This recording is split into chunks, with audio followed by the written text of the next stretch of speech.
So I'm going to start off by saying I hate the acronym ESG. I hate it because it is so limiting in terms of what it means. The best thing to do is to work with what you have. Don't try and create something new. So I think whatever framework you're working with, understand whose responsibility, where the responsibilities lie, where does the decision making lie, and then you build that into the strategy and the framework. As Africa, we're sitting here, we are the most vulnerable to climate impacts. Yeah. We have the most unequal economy. South Africa is still one of the most unequal countries in the world, and yet we don't have the means, we don't have financial resources, we don't have the capacity to pull ourselves out and be able to focus on things like the Sustainable Development Goals and climate.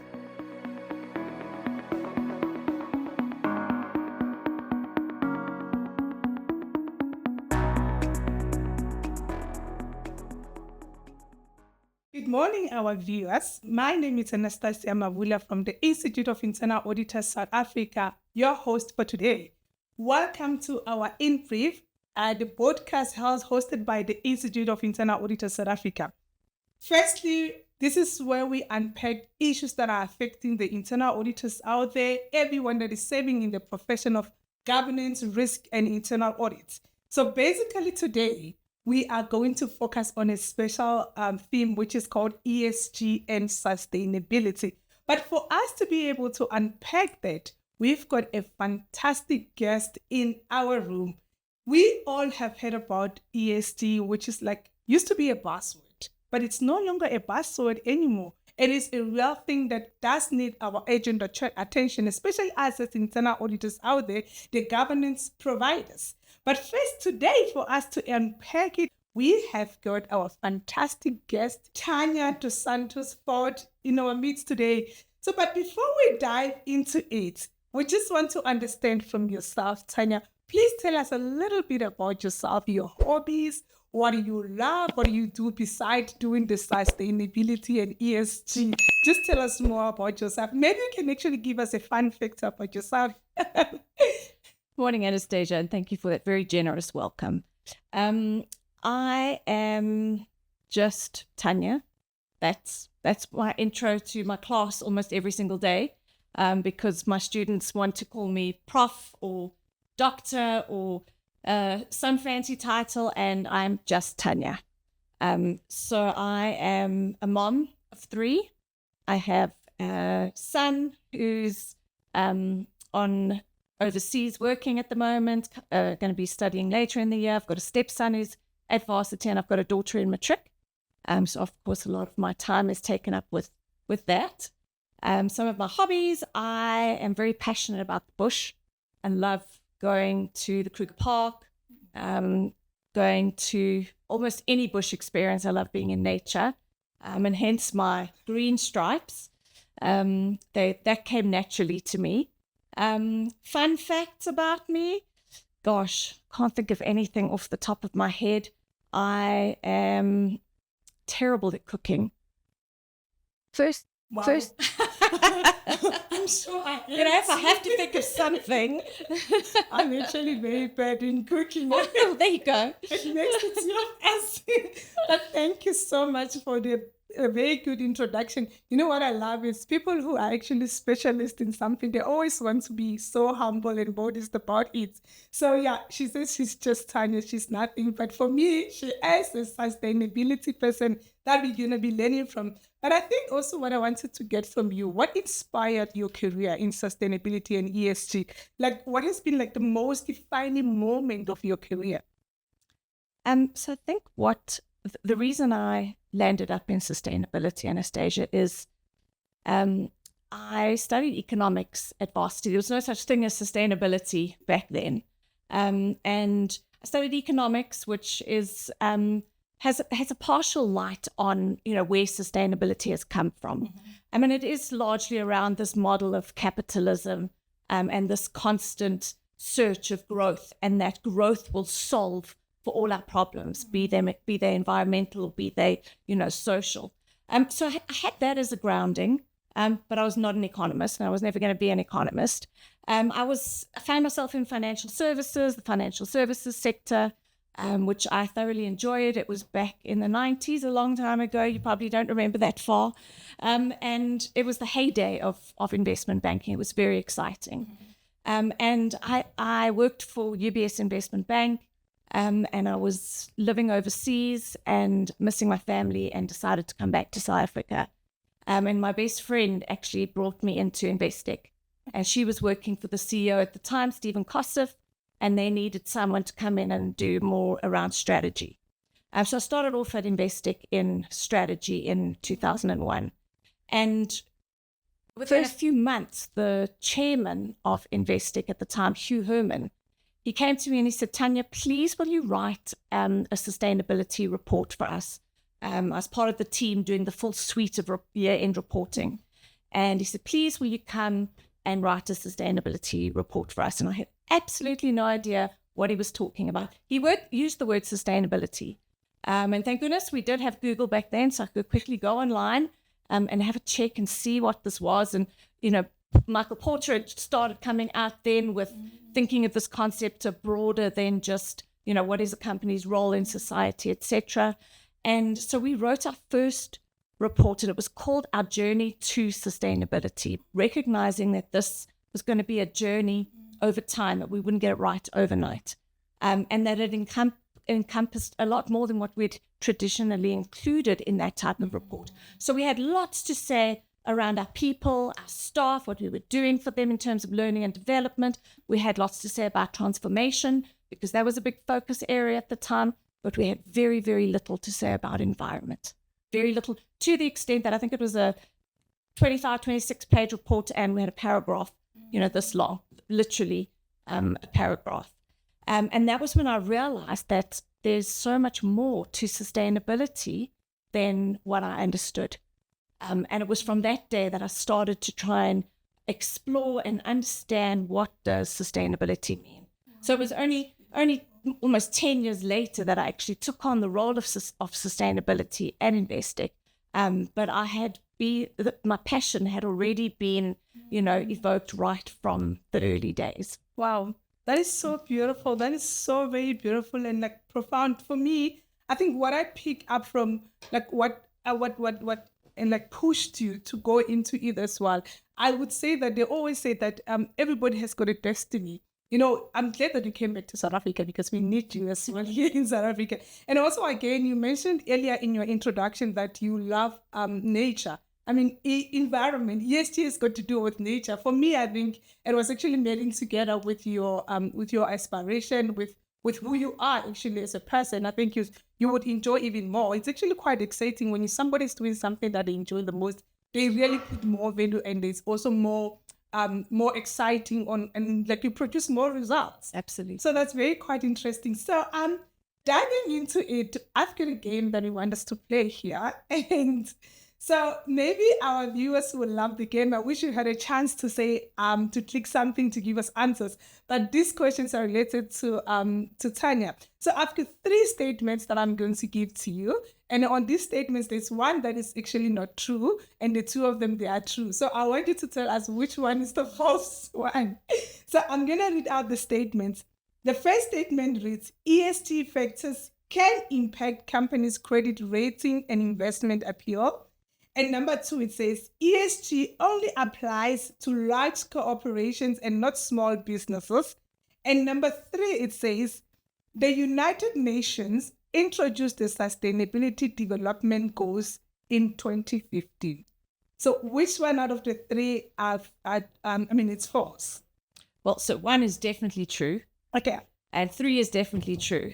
So I'm going to say 2 is the false statement. ESG and sustainability don't only relate to large corporations. It relates to all companies, but also all NGOs, non-profits. It relates to everything and everyone. Oh, wow. There you got it, our viewers. This is not only for big firms. People, we like hiding behind things that no, these are for big corporates. This is for everyone else. Now, they have just given us an answer. I hope your questions are being answered and you'll be doing something about it. So I've got another set of them, of questions. So it's the same rule applies with the first one. 3 statements, one of them is false, and you tell me which one is it. Number 1, the S in ESG stands for social and covers the aspect like diversity, labor practices, and community impact. And number 2, it says poor corporate governance can lead to ESG-related lawsuit and reputational damage. And number 3, which is the last one, the environmental pillar of ESG only focuses on carbon emissions and climate change. Yeah, that's easy. It's definitely the false statement is the last one. The E in ESG definitely relates to much more than just carbon emissions. All right. You got it, our viewers. I am so much learning. I'm enjoying this because, when we're busy with this and I was like, oh my God, I didn't know this, but let's hear it from our expert this side. So the last set of questions that I have for you, Tanya, many global stock exchanges now require listed companies to disclose ESG-related information, right? So number 2, it says there is one universal ESG reporting standard that all companies must follow. The last one says greenwashing refers to companies misleading stakeholders about their sustainability efforts. Which one is false? I didn't get the which one was 1, 2, and 3. But I was reading so fast, I'm sorry. Okay, the first one says many global stock exchanges now require listed companies to disclose ESG-related. Correct. So it's right? The second one then. That's false. Okay, perfect. So I think we agree.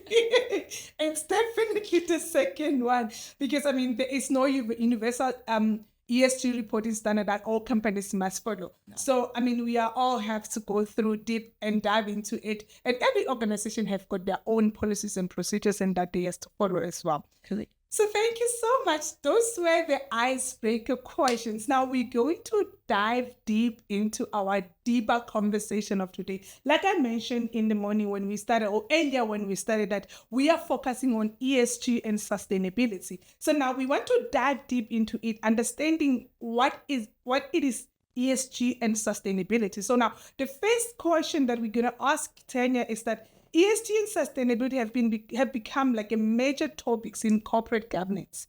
Can you break down what ESG really means and how it differs from traditional sustainability efforts? Okay. So I'm going to start off by saying I hate the acronym ESG. I hate it because it is so limiting in terms of what it means. So ESG came about because of the capital markets.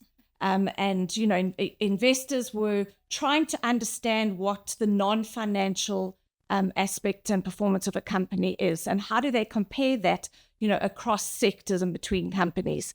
And hence they came up with this acronym of ESG, which means you can put measurables into each one, which makes it more comparable for them. Mm-hmm. It's a very, very narrow definition of what sustainability really is.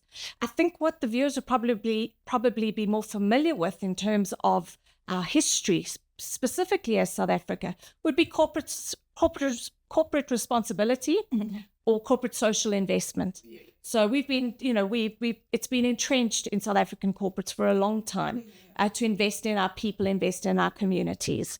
So I have a problem with the term ESG. And it has its place, but for me, it's missing a very, very important other E, mm-hmm. and that's economy. Oh, yeah. It needs to make economic sense. You need to be economically viable. If we're just focusing on ESG, we won't be viable as a business, mm-hmm. and we won't function efficiently as an economy. So for me, that's the aspect missing from it. Corporate responsibility, of course, is more, I see it as the storytelling. It's the beautiful stories of, what corporates have done in communities or with their staff. And it's more the qualitative, ESG is the quantitative, whereas sustainability encompasses both. So it's the qualitative and the quantitative. Mm-hmm.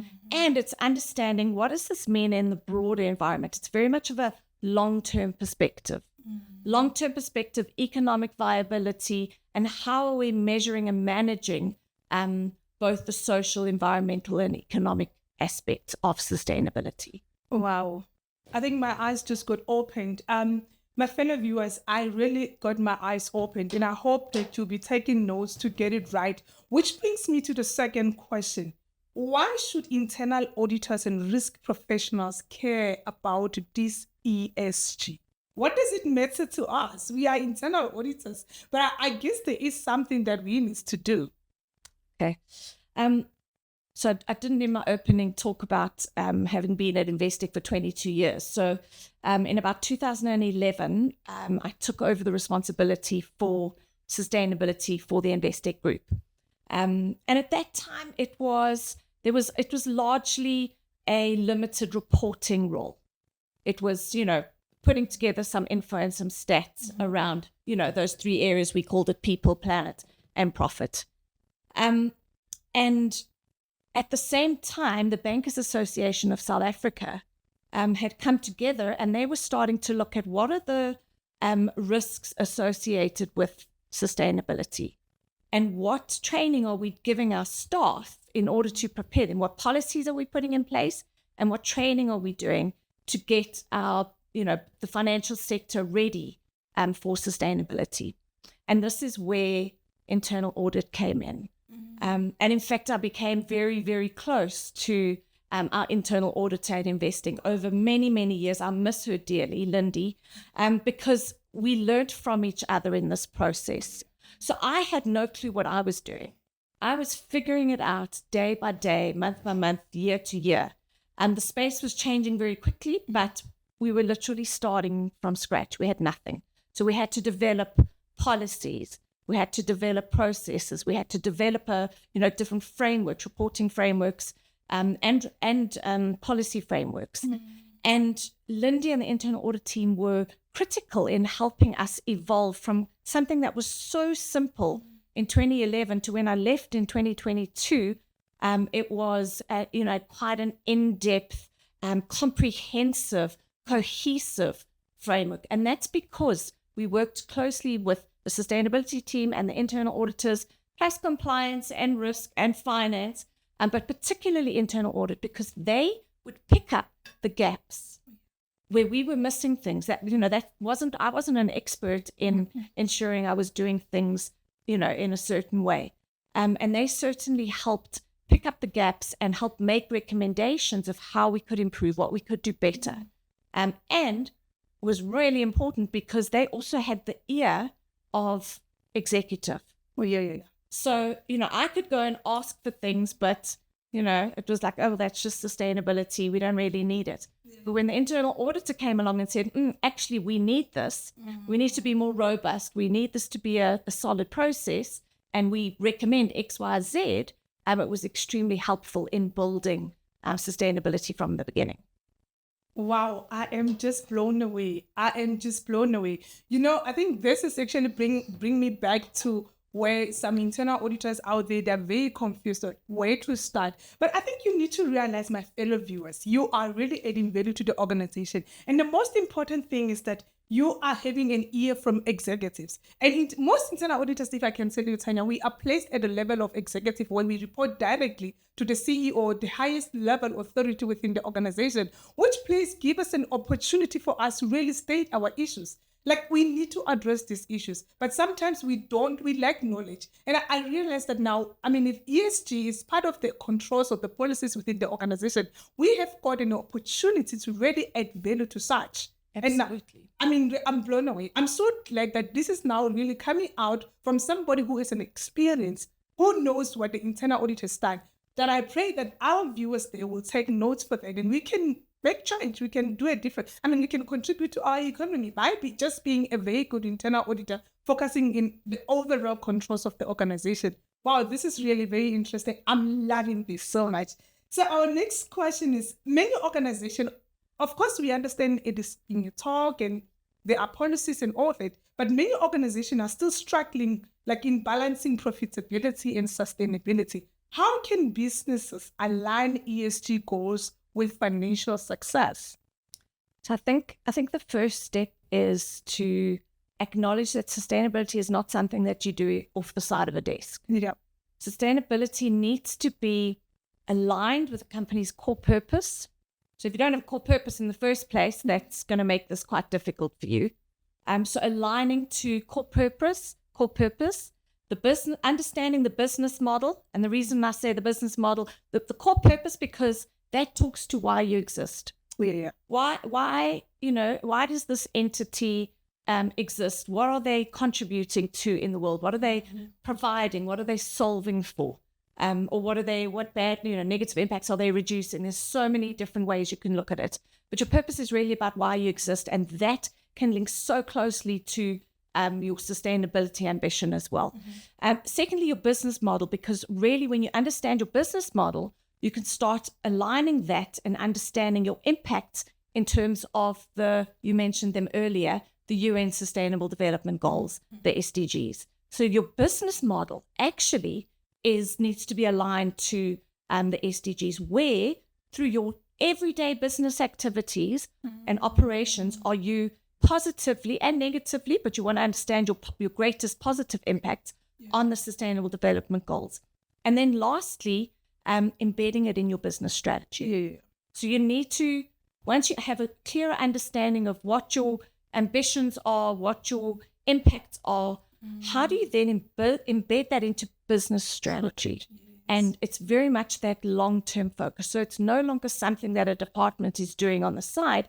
It's how do we as a corporate, as a business, actually understand why this is important to us and where we can have the greatest impact. So for me, that's the most integral role, place that sustainability sits. It needs to be embedded into business strategy. First, wow. I don't know what to say, but I think what you're saying actually, it comes back to what we did in 2015 when the Paris Agreement was signed. South Africa was part of the countries that signed the Paris Agreement, which means that every organization or every company in South Africa, we are responsible to make sure that we address the SDG, the United Development Goals. So I think we do have a responsibility, and I agree with you that our strategy, it has to start from our strategy. If we miss it on the strategy, we're not going to make it. Wow, thank you so much. I get that. I hope everyone that is watching this is getting the way I'm getting it, because I should be taking notes. I just want to say something on that. So the UN Sustainable Development Goals came about in 2015. Remember, they were made for countries. They weren't made for companies, for businesses. Yeah. So it actually often is hard. It's taken 10 years. I mean, think we're 2025. It was 10 years ago. It's taken a long time for businesses to really actually understand what is that commitment. They could say they were committed to the UN SDGs, but it wasn't brought to life. I mean, that's because they were set up for countries. And now what's really encouraging for me is to see how more and more and more companies, not just in the listed sectors where it's expected, but even in the unlisted, even NGOs and nonprofits are talking about their alignment to the UN SDGs and their impact on the SDGs. It's maybe been a little slow in getting going, but that really gives me hope and gets me excited, because people really are starting to, I hear ministers talking, in the morning on TV, and they talk about climate action and SDG 13. So they're talking to these goals, so they've come alive. Yeah. They're part of our vocabulary and our everyday life. Yeah. Wow. We are somewhere. It gives life that we are actually, as a country, as organization, we are getting somewhere. Hence, I think we found it as the Institute of Internal Auditors South Africa that this conversation, it's very important, because although we are getting somewhere, but it's very slow. The progress is very slow. We still need to send a message out there that now, with our internal auditors being involved, this will assist the progress to also run faster, because if they've got a bigger voice, then organization will do something about it. Wow, thank you so much for even adding more to that. So now I think the next question, which is under understanding the ESG and sustainability, how does ESG factors impact corporate governance, and what are the biggest challenges companies face in implementing them? Okay.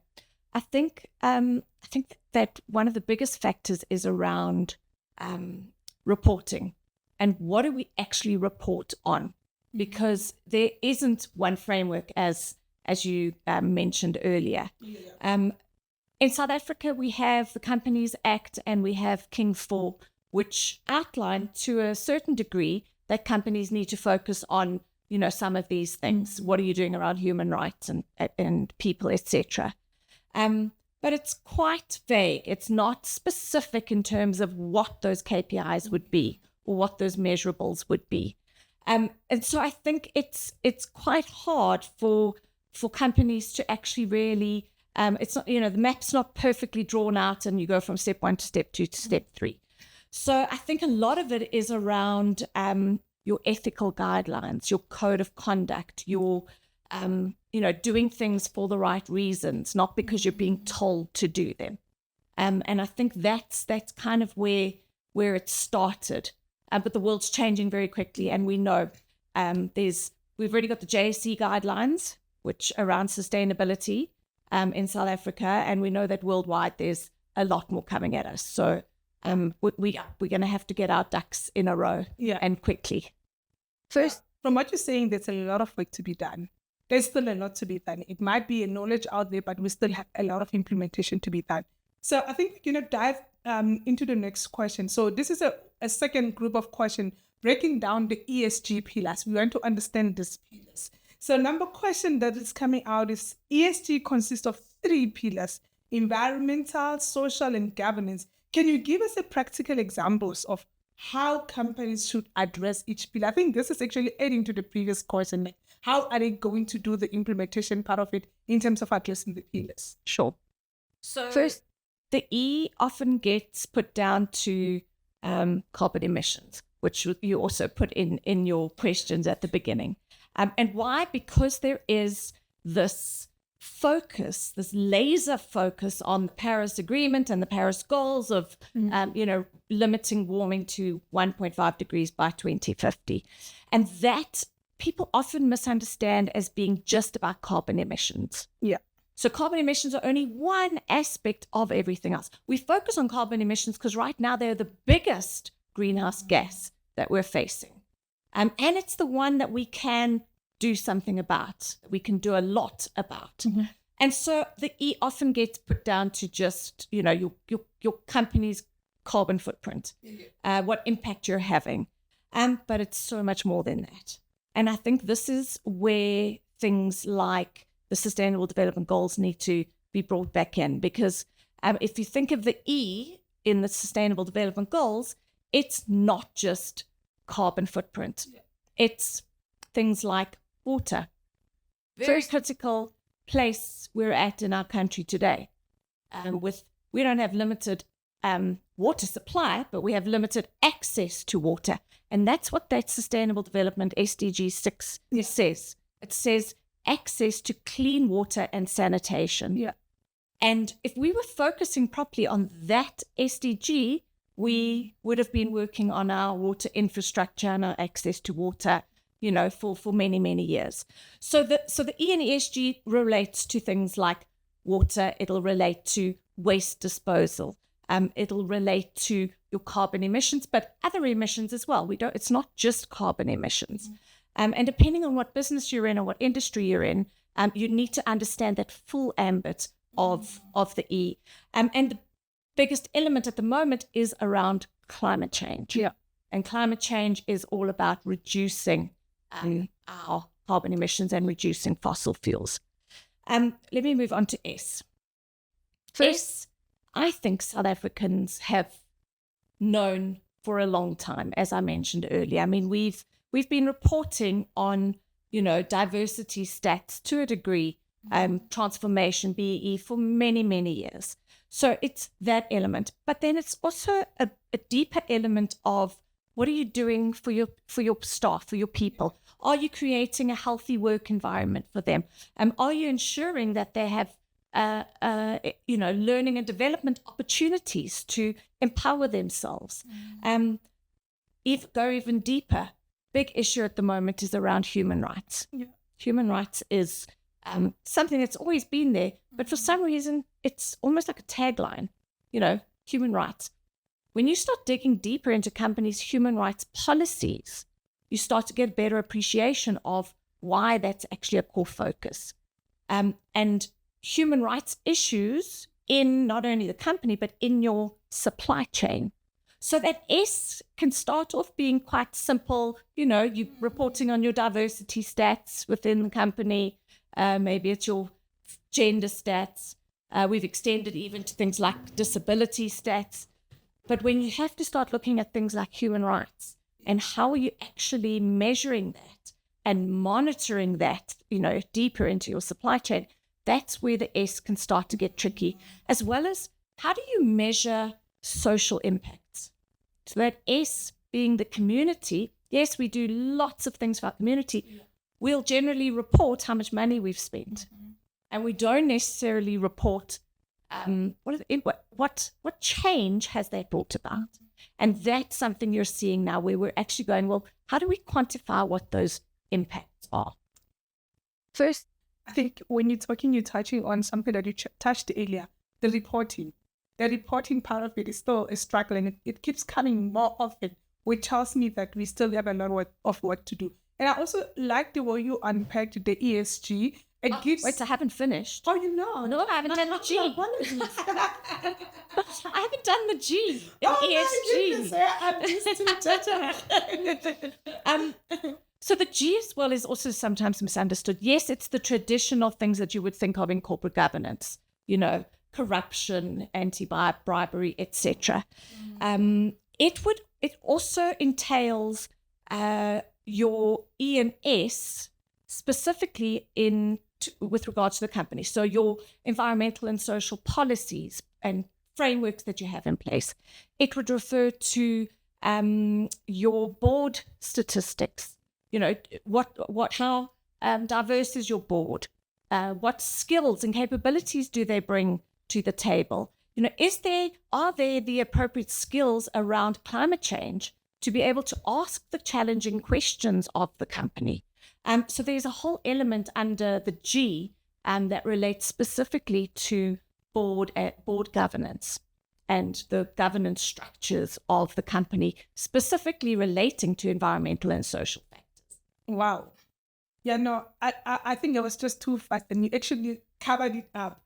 There you go, our viewers. Please, let's just take notes to this because this is really going to contribute too much and it's going to add value to our organization. Remember, as an internal auditor out there, your responsibility is to add value to the organization. So now if we have this one unpacked, you really make a huge difference, and not only to the organization, but to South African economy, and maybe globally. I mean, people can take best practices from what we do as internal auditors. So I think you're going to dive back to the second question. The E in the ESG is often most discussed, but the S, which is the social one, is just as important. Now, what are some key social factors business need to focus on? Yeah, so I think I covered this a little bit in the last question, but it makes me smile because for many, many years, at Investec in the discussions, I kept getting told, we're focusing too much on the E. We need to focus more on the S. And I still hear it today. Why is there such a strong focus on E? We should be focusing more on S. And hence why I hate the term ESG, because you cannot get the S right unless you focus on the E. So the E is the environmental integrity and ecological integrity of the world around us, of the natural world around us, is the foundation for us to get social and economic issues right. And in fact, it's the SDG wedding cake is what they call it. So at the bottom you have the ecological integrity. So it's all your SDGs that relate to your natural environment. You need to get those right in order to support a healthy, functioning society, education. What kind of education if kids don't have access to water or energy? Or if their homes just been flooded and they've lost everything. So ecological integrity is critical. Social, healthy, flourishing social society is then critical for an efficient economy. And hence why it's called, the SDG wedding cake, because the one depends on the integrity of the other. So yes, people, it sounds like the S gets forgotten, but it's not. The S is so dependent on us getting the E right. Yeah. That in order for us to be able to, improve education, end poverty, end hunger, ensure the health and well-being in our communities, we need to ensure that we're actually getting some of the basics on the E right. Wow. I agree with you fully. I'm not going to even add on that one because you just said it mouthful. So we spoke about the G as well. But I think here the companies are struggling to actually get it right in terms of governance processes. So now, how can companies strengthen their governance structures to support sustainability goals? Most of them don't have board, don't have audit committees, but in terms of them, should they have a different governance board focusing on sustainability, or how can they strengthen what they have? Sure. And I think the best thing to do is to work with what you have. Don't try and create something new. So I think whatever framework you're working with, understand whose responsibility, where the responsibilities lie, where does the decision-making lie, and then you build that into the strategy and the framework. Yeah. There's for me, the worst thing you can do is leave this to a sustainability team. Yeah. So the internal auditor needs to take on that role. They need to go probing and pushing and challenging and ensuring that they are understanding what the entire picture looks like. The compliance officer similarly needs to push. With compliance, it's difficult because their role is to align to regulation. Yeah. Is the company, reporting according to regulation? But here we're in a space where there maybe isn't regulation, or the regulation is weak, but we know that we should be doing more. Yeah. So it's actually about, I hate the word best practice, but it's about what we should be doing. It's about what we know that we should be doing, and we need to ensure that we're doing more. Wow. You just actually answered the next question, which I was going to ask you. Internal auditors play a key role in ESG compliance. But I think maybe just to add more to it, the second part of the question, what are some common ESG risks and red flags auditors should look out for when they are assisting the organizations? But I mean, another reason why it's important for internal auditors is, firstly, understanding that sustainability has risks. So understanding what that risk landscape looks like from an ESG perspective. And there's risks in terms of, just not doing it or not doing it correctly or reporting on the wrong KPIs. But then there's very real risks to the business if they aren't understanding what those risks are. And if you think of the climate space at the moment and understand climate risks around your physical risks. Do we understand, is our actual operations resilient to those climate impacts like floods, droughts, etc.? And then there's transition risks where a company, because of where we're going in the world, may need to transition their business and their business model into something else. So if you're a fossil fuel company today, what will you be in 30 years' time? Yeah. And how are you going to get there? So I think internal audit has a role to play in ensuring that those risks are being appropriately assessed. Yeah. The second, I think, is coming back to it because it's so important, is around strategy and business strategy. And because they play such an important role in ensuring, this is our business strategy, how is this being embedded? I think the third one is probably the most exciting, and that is around opportunities. There's opportunities in the space. It's not just about managing and mitigating risks. It's about, hang on, what could our business do to accelerate the transition even quicker, or help our clients, or help our suppliers? So I think there's a third element of understanding, what the business's role is. Oh, and I've just thought of a fourth. There's greenwashing. There's greenwashing. So I think it's being mindful of, what are the company spokespeople saying, and ensuring, as internal auditor, it's your responsibility to ensure that the appropriate KPIs and measurables and credibility is given to those statements. And even within the KPIs and the measurements, how are they calculated? On what basis? Yes. If it's a net zero commitment, is it science backed? And I think this is why internal audit plays such an exciting and an interesting role. Here you get it, our viewers. We have got a responsibility as internal auditors. I think what I love the most that I've taken out of it is that in the strategies of the organization, we need to ensure when we're reviewing our organization strategy, are they aligned with the ESG? If we want to get it right, it has to be there. We need to recommend to management like, this was missing from the start. And when they review the strategies, that's when they will correct. Thank you, Tanya. I think this is really helpful for our viewers. Mostly we are actually trying to get it to internal auditors. What can they do best to add more value as well to the organization, which this is actually assisting because it's starting from the strategy, starting from the planning of the organization. If we miss it there, it'll be difficult for internal. They might assist the risk, but how is it made next? Because at the end of the day, we look at the strategies that are assisting the organization to meet their operational goals and strategic goals. So yeah, I think that is really very helpful. So diving into the next question is, what should organizations be doing now to future-proof themselves against ESG-related regulatory challenges or changes? I think the first step is knowing and understanding what your risks are, and what your material risks are, and what policies and processes you have in place. Yeah. That's the starting point. I think it is important to get that broader stakeholder view. Yeah, it's very dangerous to just go down a road where you're doing what you think is best for the organization and what you think is material. So I think it's quite important. A starting point is to do that materiality analysis, understand from each of your stakeholders, not just your shareholders.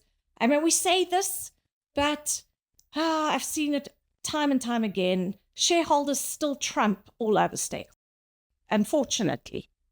So really try and push for a fair stakeholder analysis.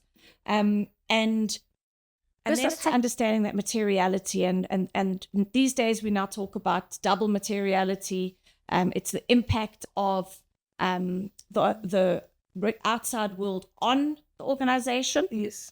Which often is financial impacts, which is why that's often the sole focus. Yeah. But we also now need to assess, manage, report on our impact on the world around us. So not just the world on us, it's us on the world.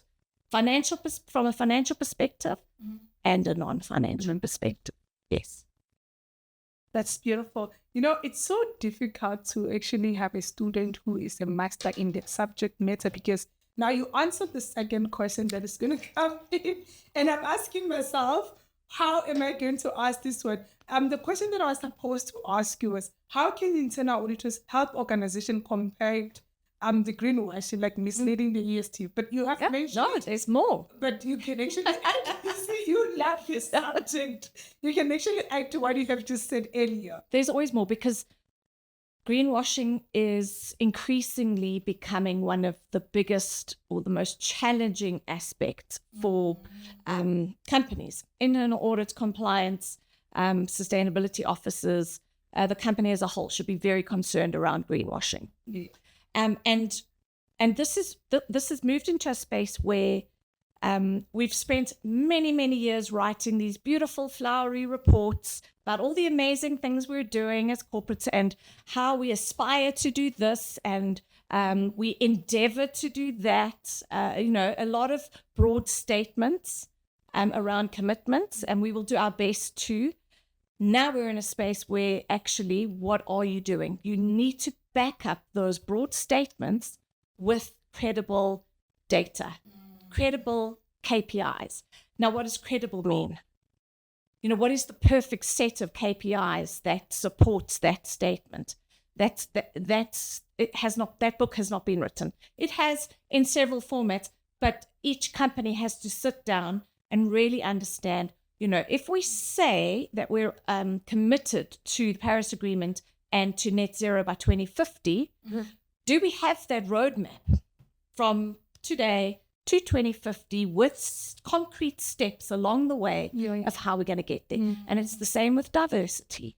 If we are aiming for, a specific percentage of women on the board, what are we doing to get there? And it's very easy to game those stats. So especially board stats, because there's, it's one person goes off and it completely shifts the stats.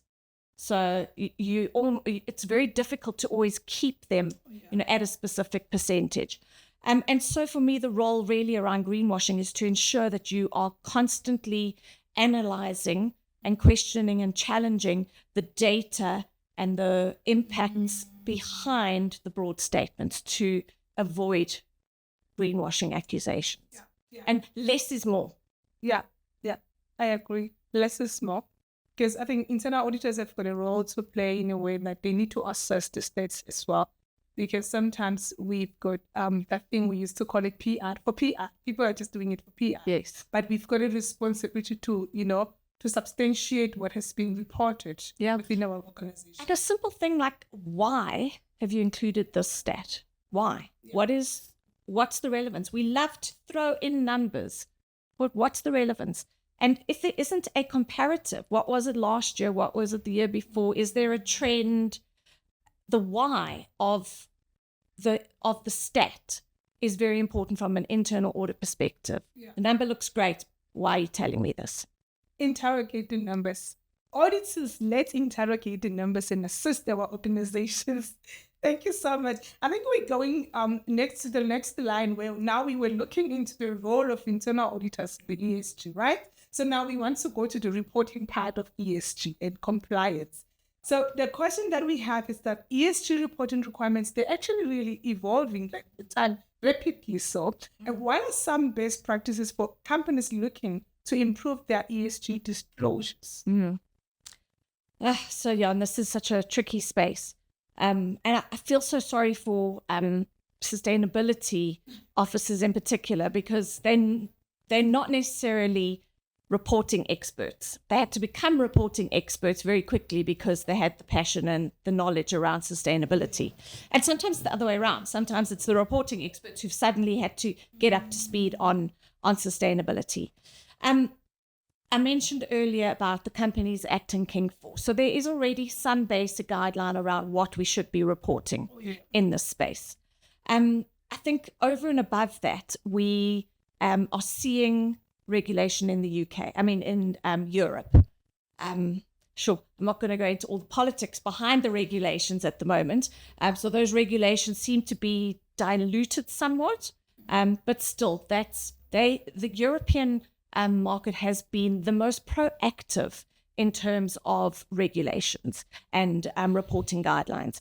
And so I do think the rest of the world is playing catch up, and that it is good to look to the European market for guidance.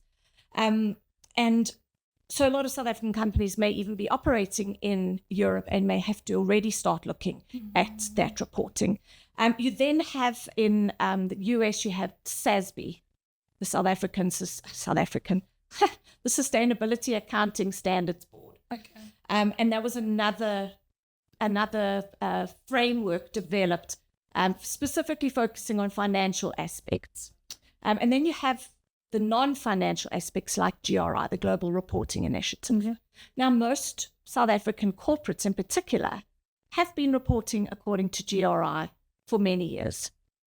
Some elected not to, but then realized that they were at a disadvantage. Shareholders and fund managers were asking for it because that's the only way they can compare, was if you are reporting on a similar basis. Then we had TCFD, the Task Force for Climate-Related Financial Disclosures. Sure, lots of acronyms, a mouthful, but TCFD was really around climate reporting. Okay. And so suddenly you had this guideline come out in terms of how you should be reporting. And once again, South African corporates, particularly the banks, came out first with, their TCFD reports and their climate reports, and other companies have followed. None of that is regulation. That is all voluntary reporting. But it's essential. Now, what's happening to try and simplify this landscape is that the IFRS Foundation has come together and said we need to try and consolidate as much of this as possible so that we have a more unified approach to reporting. One, to make it less onerous for companies.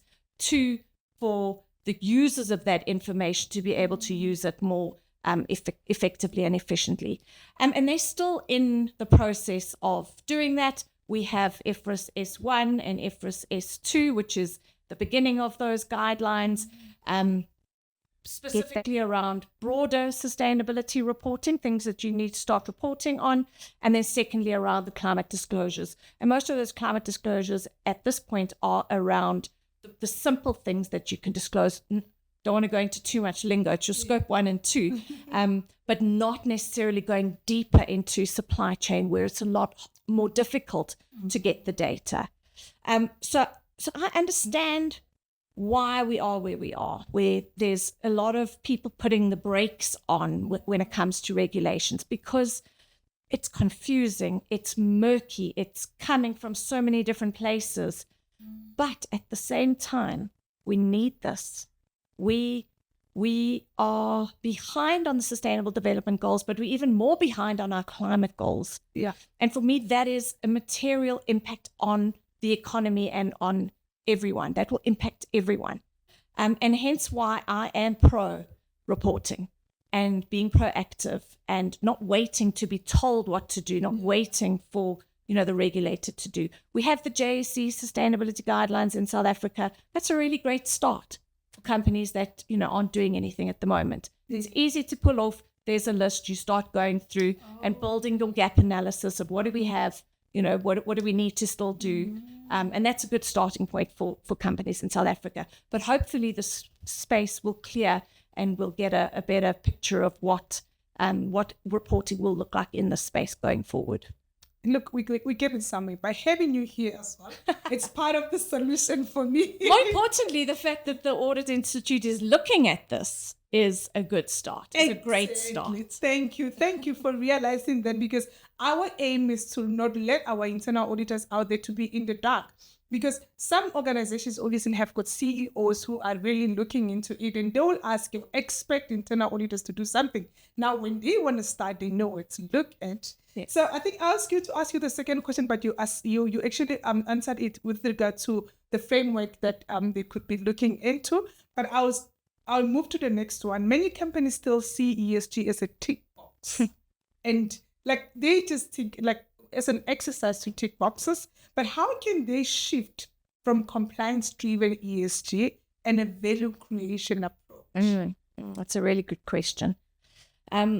And this really comes back to that aspect of how are you embedding sustainability into your business strategy and aligning it with your purpose? Yeah. Because if you're doing a tick box approach, you're only focusing on the next financials. Yeah. And what have we done in the past, year?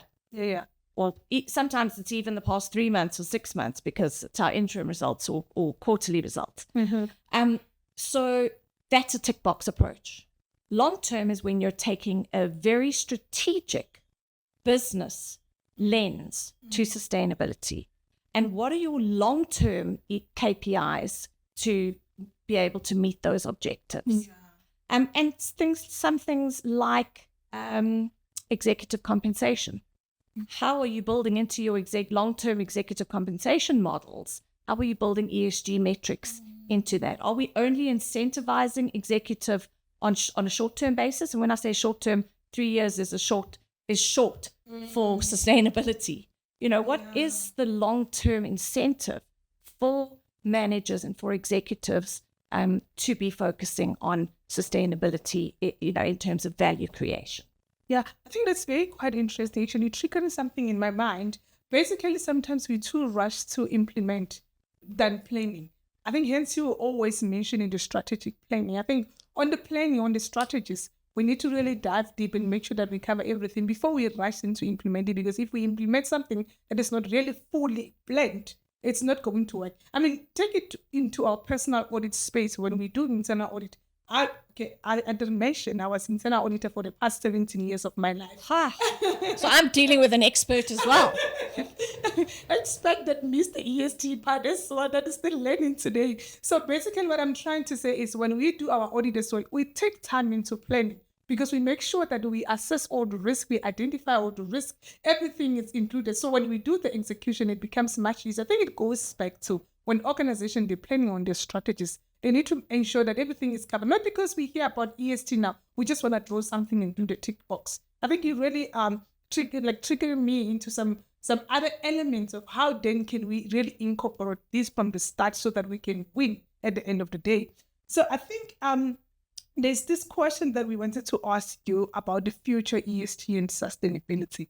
What are some of emerging trends in ESG that internal auditors and business leaders should be paying attention to?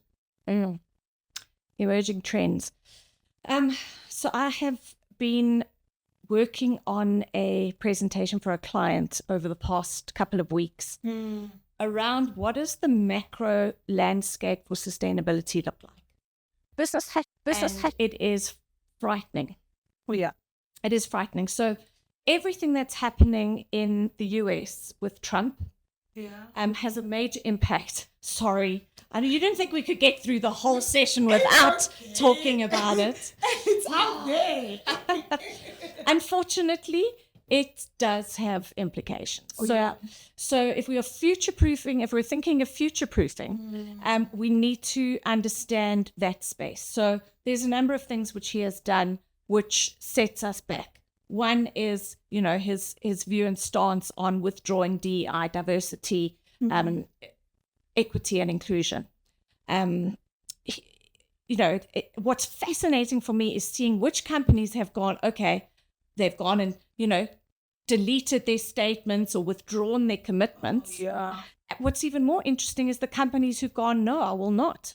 I believe this is the right thing to do.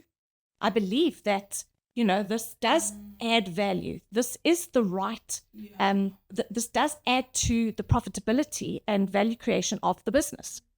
And for me, that's more interesting because the companies that are withdrawing aren't doing it necessarily because they don't believe it's the right thing to do. And I think that's the perception. Yeah. There's a misperception that, they clearly didn't believe it in the first place.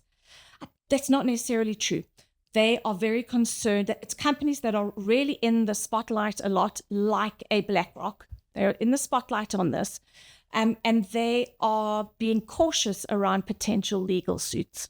So it's about the lawsuits. Yeah. So if you go and look at BlackRock's sustainable investments over the past 5 years, even though they've now turned around and said, we're not going to call it ESG anymore, and they've withdrawn their membership of the Net Zero Asset Managers Alliance, so they've withdrawn their commitments. They sustained the number of funds invested in sustainable funds has increased every single year for the past 5 years. Sure. So on the ground, they're still doing what they believe in. They're having to be careful in this public space of not putting themselves under increased and undue scrutiny. In Europe, as I said, different space. Are they doing the same to some degree? You're seeing the dilution of the guidelines is an indication, but at the same time, you have this groundswell going. We need this even more now because the US is not doing what they're doing. And you have a group of fund managers who've come together and are putting pressure on the EU to say, you cannot take your foot off the pedal. We have to keep going. And because they believe that this is critical for future-proofing the business.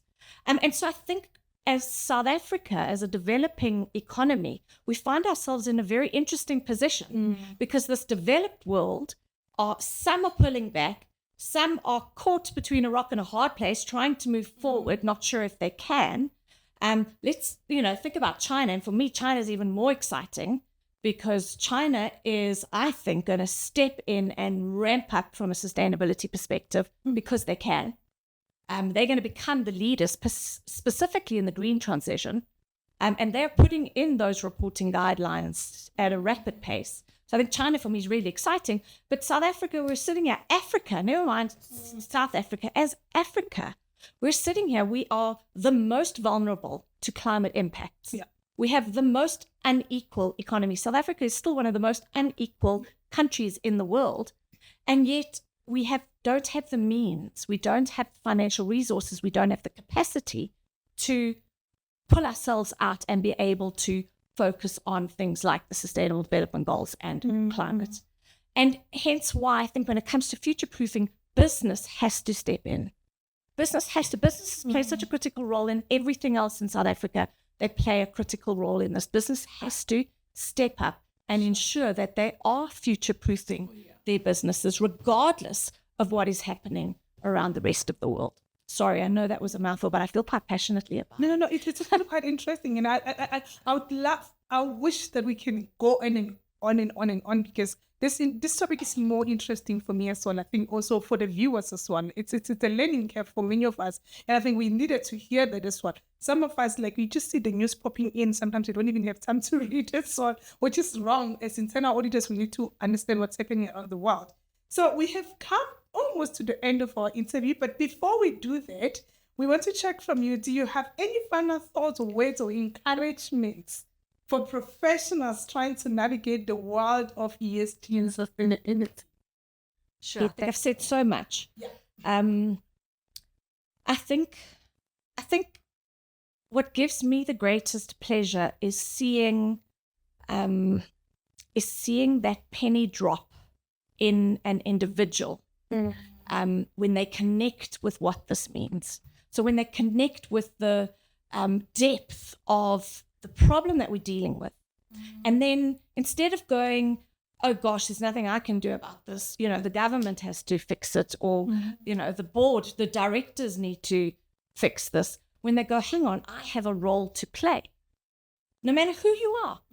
I don't care, whatever your role is in a company, in any entity, you have a role to play. That role starts with having a voice. Yeah. And challenging, asking questions. It's a silly little thing, but whenever I go to a restaurant and they bring me a straw, I want my family to know they want to climb under the table. I will question and challenge why they're not using disposable straws. Can you believe there are still restaurants not using disposable straws? Now, does that one straw make a big difference in the greater scheme of things? No, but I made that person feel uncomfortable. I made that manager. Do you know now managers come and immediately say, oh, no, that was the end of old stock. We're waiting for the new stock. I don't even have to explain why it's important. So the little things count. The little things count, and everyone has a role to play in terms of the little things. Figure out what it is that connects you. Or do you care about education? Do you care about nature? Do you care about water? Do you care about health? There's something that everyone can connect to. Yeah. And that is then your responsibility to find out more and educate yourself. So as internal auditors, there is so much free resource. There's so many free resources out there on this topic. Educate yourself so that you can challenge and ask questions and help shift us out of the mindset that we're in to this broader, we're doing this together. You're not alone. Wow. My fellow viewers, you've heard it yourself. This was very, very, very insightful. Tanya, thank you so much for honoring this invite. Out of your busy schedule, we know that everyone is busy, and like we've got busy schedules nowadays, but you still said yes to this interview, and we do really appreciate, because this actually has brought into some light to some of us. And I believe that my viewers out there, they will definitely learn one or two things here to add into their internal audit plan. Let us go back and look into our internal audit plans. What are we doing with the climate risk? What are we doing with ESG?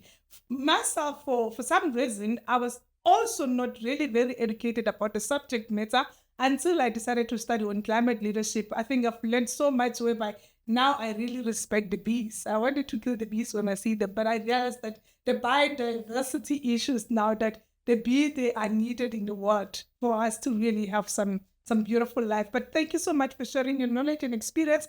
To our viewers out there, I want to say, make this call to you. If you found this valuable, if you love the topic as well, please hit the subscribe button, because the information will keep coming as well, and you will learn more from us. And thank you from the Institute of Internal Auditors South Africa. Thank you for watching. From here, thank you so much. Bye.